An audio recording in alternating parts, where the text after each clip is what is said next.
Yeah, let's bring in West Virginia Republican Congressman Riley Moore, who's standing by for us in Washington. He also sits on the House Appropriations Committee. Congressman, thank you so much for being with us. Obviously, we are going to find out what exactly this announcement entails in about 4 hours from now. But when you think about one of the main reasons why President Trump was elected in the first place, he talked about the fact that there were rising prices during the campaign and that he was going to bring them down for ordinary Americans.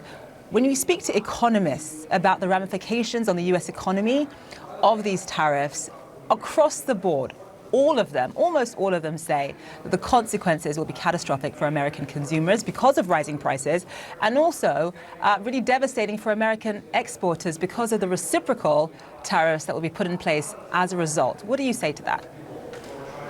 Thank you so much for having me on. And what I say to that is I totally disagree. And one of the things you got to remember, keep in mind here, that in our country, here in the United States, we've had wage stagnation for years, decades, right? And as we start to reshore these jobs and bring them back to the United States and boost American production here, we're going to see people's wages go up.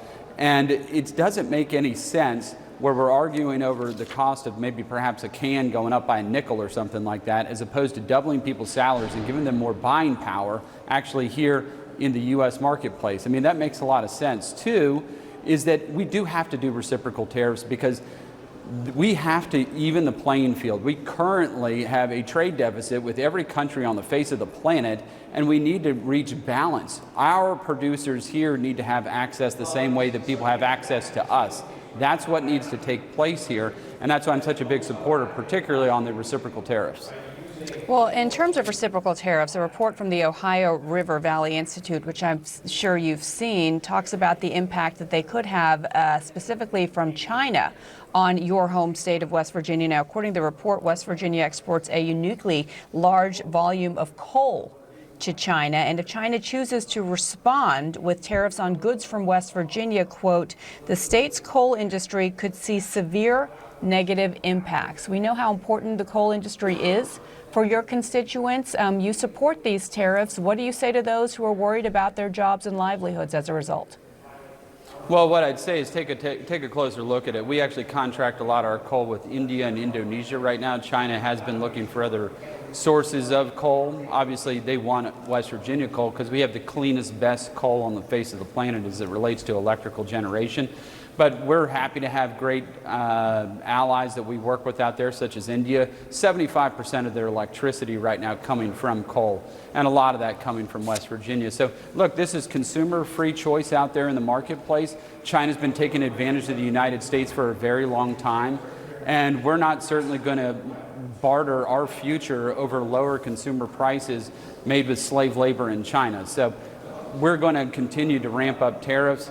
And don't forget the non-tariff trade barriers that play into this as well. So those are non-tariffs that are barriers to trade that are out there that make it so difficult for our consumers, or our producers here in the United States to have access to those markets. And that's part of what this is about as well.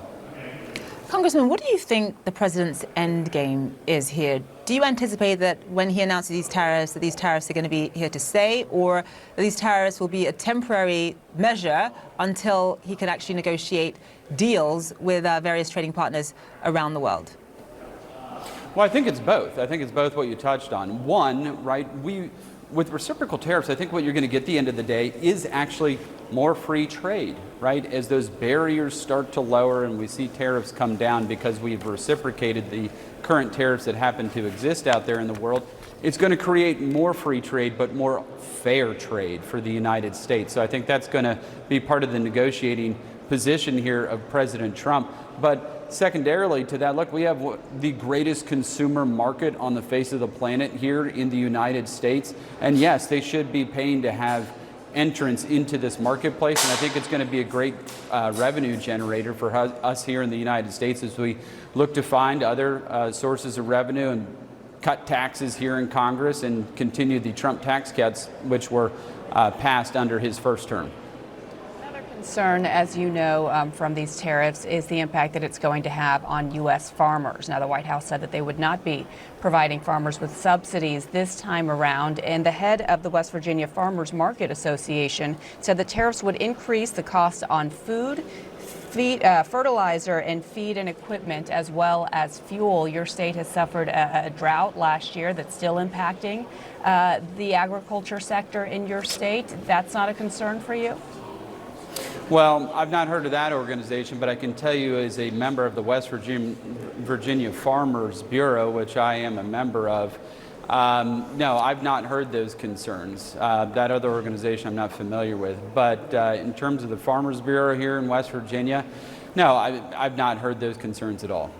Yeah, it's the West Virginia Farmers Market Association, in case you want to follow up with them. Okay, well, I don't think they actually grow food. I don't know that or not, but I do know the farmers in my community that live around me. I've not heard those concerns. Right, Congressman Riley Moore, thank you for your time. Thank you. Thank you. Appreciate it.